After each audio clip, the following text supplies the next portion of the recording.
한국인이라면 누구나 가지고 있는 초능력이 하나 있죠. 바로 눈치입니다. 오늘은 이 미묘하고도 강력한 기술, 눈치에 대해 한번 제대로 파헤쳐 보려고 해요. 이게 단순히 문화적인 걸 넘어서 우리 마음속 깊은 곳에서 어떻게 작동하는지, 그리고 어떻게 하면 이 눈치를 잘 길들여서 더 자유로워질 수 있는지 완전히 새로운 관점으로 한번 들여다보겠습니다. 자, 이런 상황 한번 상상해 보세요. 저녁 6시, 내일은 다 끝났어요. 근데 부장님이 아직 자리에 떡하니 앉아 계십니다. 어떡하실 건가요? 수많은 K 직장인들을 그 자리에 그냥 얼어붙게 만드는 이 보이지 않는 압박감. 정말 익숙한 풍경이죠? 먼저 들어가 보겠습니다.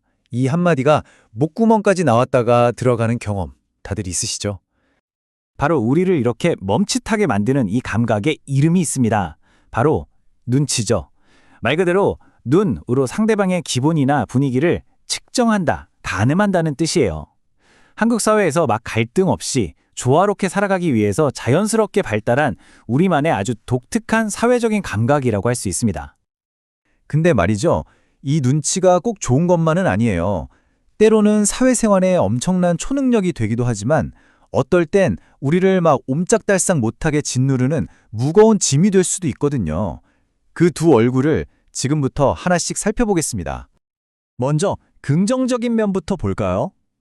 눈치는요, 공동체의 감성지능, 그러니까 EQ를 확 높여줘요. 여기 보시는 것처럼 조화와 배려를 만들어내고 굳이 말하지 않아도 서로를 챙겨주게 만들죠. 공동체 유대를 아주 끈끈하게 만들어주는 거예요. 예를 들어서 친구 표정이 좀 안 좋아 보일 때 야, 너 무슨 일 있지? 하면서 조용히 다가가서 커피 한 잔 건네는 그런 따뜻함이 있잖아요. 이게 바로 눈치의 순기능입니다. 반면에 이 눈치가 개인의 개성이나 창의성을 억누를 때가 정말 많습니다. 이거 진짜 공감하실 텐데 다 같이 중국집에 갔는데 부장님이 난 짜장 하는 그 순간 갑자기 매콤한 삼선볶음밥이 막 먹고 싶어도 아무도 시키지 못하는 그 상황.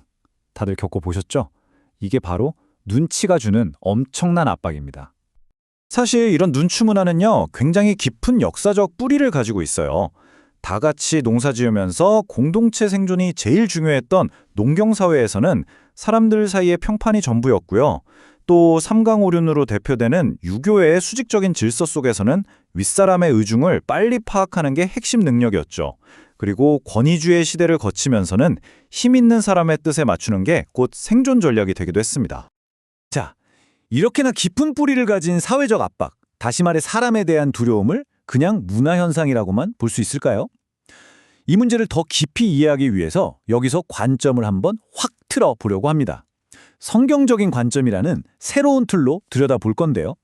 이건 결국 우리가 덫에 갇힐 것이냐 아니면 저 높은 망대에 오를 것이냐 이 선택의 문제입니다. 성경 잠언 29장 25절을 보면 이 문제의 핵심을 그냥 정확히 꿰뚫는 말씀이 나와요. 사람을 두려워하면 올무에 걸리게 되거니와 여호와를 의지하는 자는 안전하리라. 와, 이 말씀이 우리 앞에 놓인 두 갈래 길을 정말 명확하게 보여주지 않나요? 이 표를 보면서 말씀을 한번 제대로 파헤쳐보죠. 왼쪽, 사람을 두려워함. 이게 그냥 소심해서 걱정하고 이런 차원이 아니에요.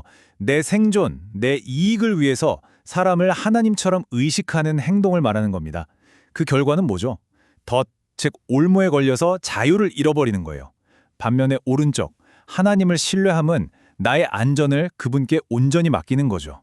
그 결과는 모든 위협으로부터 안전한 높은 망대에 오르는 것과 같습니다. 그리고 이게 약한 사람들한테만 해당되는 얘기가 아니라는 게 중요해요. 성경에 나오는 사울왕, 다들 아시죠?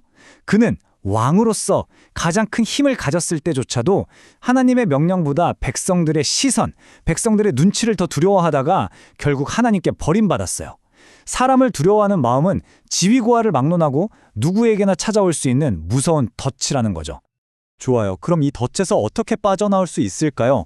여기서 정말 중요한 건 우리의 목표가 눈치를 아예 없애버리는 게 아니라는 겁니다. 눈치를 쓰는 방향을 바꾸는 거예요. 즉, 사회적 두려움에서 출발하는 눈치가 아니라 사랑에서 출발하는 분별력으로 그 방향을 전환하는 거죠. 핵심은 이겁니다. 눈치라는 능력 자체는 악한 게 아니에요. 칼 같은 거죠. 의사가 쓰면 사람을 살리지만 강도가 쓰면 사람을 해치는 도구처럼요. 중요한 건 그 방향입니다. 혹자는 요즘 젊은 세대는 눈치를 안 봐서 자유롭다고 말해요. 하지만 그 눈치의 방향이 하나님이 아니라 오직 나 자신의 만족을 향하고 있다면 그건 그냥 주인이 바뀐 또 다른 덫에 갇힌 것뿐입니다. 이 올바른 사용법에 대한 완벽한 모델을 예수님에게서 찾을 수 있어요. 보세요. 예수님은 사회적 압박, 그 시대의 눈치를 완전히 거부하셨어요. 당시에는 상상도 못할 일, 한센병 환자를 직접 만지시고 고쳐주셨죠. 하지만 동시에 사회가 외면했던 사람들의 깊은 아픔과 필요를 살피는 데는 그 누구보다 뛰어난 분별력을 사용하셨습니다. 기준이 바뀐 거예요. 사람들이 어떻게 생각할까가 아니라 하나님의 뜻은 무엇일까? 이것이 유일한 기준이 된 거죠. 자, 그럼 이제 진짜 실전으로 들어가 볼게요. 이 지긋지긋한 눈치를 길들일 수 있는 아주 구체적이고 실용적인 도구 3가지를 소개해드리겠습니다. 첫 번째 도구는 심리학자 아들러가 말한 과제의 분리라는 개념입니다. 이게 이름은 좀 어려워 보여도 들어보시면 하실 거예요. 아주 간단하지만 정말 강력합니다. 핵심은 이것은 내 일인가 아니면 남의 일인가 이걸 명확하게 구분하는 연습을 하는 거예요. 이게 무슨 말이냐면요. 다른 사람이 나를 어떻게 생각하고 나를 어떻게 판단하고 내 행동에 어떻게 반응할지 이건요, 철저하게 그 사람의 과제라는 거예요. 내가 어떻게 할 수 있는 영역이 아니에요. 반면에 나의 과제는 뭐냐? 오직 하나님 앞에서 내가 얼마나 진실하고 온전하게 살아갈 것인가. 바로 여기에만 집중하는 겁니다. 두 번째 도구는 바로 불완전할 용기를 갖는 겁니다. 우리가 왜 그렇게 다른 사람 눈치를 볼까요? 결국 미움받기 싫어서, 실수하고 싶지 않아서, 완벽해 보이고 싶어서잖아요. 하지만 진짜 용기는 완벽함에서 나오는 게 아니에요. 나의 부족함과 불완전함을 인정하고 그럼에도 불구하고 행동하는 데서 나옵니다. 바로 그 연약함이 역설적으로 우리를 더 큰 힘에 의지하게 만드는 출발점이 되거든요. 그리고 마지막 3번째, 거창하게 시작할 필요가 전혀 없어요. 아주 작은 것부터 시작하는 겁니다. 아까 그 중국집 상황으로 다시 가볼까요? 부장님이 난 짜장 하셨을 때 정중하지만 단호하게 이렇게 말해보는 거예요. 부장님, 저는 오늘 짬뽕이 먹고 싶습니다. 이렇게 존중하는 태도로 자기 선호를 표현하는 작은 용기, 이런 것들이 모여서 우리를 훨씬 단단하고 자유롭게 만들어줍니다. 자, 지금까지 이야기한 모든 개념을 하나로 딱 꿰뚫는 정말 강력한 그림 하나를 소개해 드릴게요. 바로 수평적인 덫, 그리고 수직적인 구원이라는 관점입니다. 우리가 보통 사람들 눈치 보면서 사는 삶은요, 완벽하게 수평적인 삶이에요. 끊임없이 내 왼쪽, 오른쪽을 살피면서 남과 비교하고 경쟁하는 이 평평한 땅 위에 갇혀 있는 거죠. 이것이 바로 성경에서 말하는 덫의 진짜 모습입니다. 그런데 하나님을 신뢰한다는 건요, 이 수평적인 경쟁의 장에서 수직으로 우리를 번쩍 들어올려 주시는 경험을 하는 거예요. 하나님께서 우리를 이 복잡한 싸움터 위로 들어올려서 안전하고 높은 망대에 세워주시는 것, 이것이 바로 구원의 실제적인 경험입니다. 이 비유가 정말 기가 막힌 게 뭐냐면요.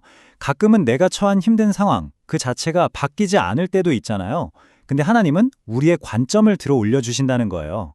마치 비행기를 타고 하늘에서 아래를 내려다보면 아까 그렇게 복잡하고 짜증나던 교통체증이 그냥 장난감처럼 작게 보이는 것처럼요.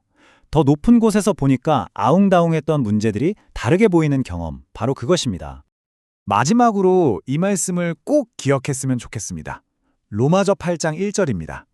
그러므로 이제 그리스도 예수 안에 있는 자에게는 결코 정죄함이 없나니 세상이 우리를 어떻게 평가하고 판단하든 가장 중요하고 최종적인 평가는 이미 내려졌습니다.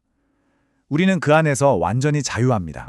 다른 사람의 평가는 그들의 과제입니다.